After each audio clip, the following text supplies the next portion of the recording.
Well, I saw thunderstorm going off. Let's hope they just didn't go tornado warning for this. My gut says they did. Because I know they just supposed to be a thunderstorm warning on this, and they said tornado was possible. Let's hope this polygon doesn't go red here. Please stand by.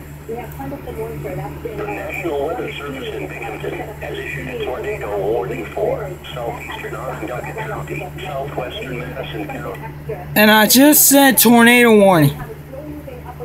The rotation must have ramped up quick. Around 3:40 p.m. Tully around 3:45 p.m.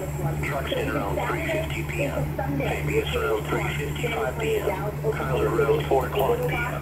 Ryder around 4:10 p.m. Osceola, Georgetown, and Maryville around 4. I have friends near Utica now.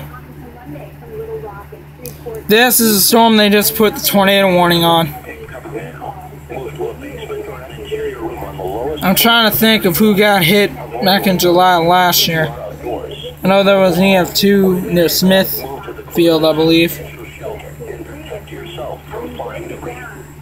Okay, now the Binghamton State, now the Syracuse station is going on the air. They just went tornado warning for this. And I just said, look out for a tornado warning for that storm. And they just put one out, ain't that something? And I don't know what's going on with that Onondaga County transmitter. I think it's because the storm's in the air.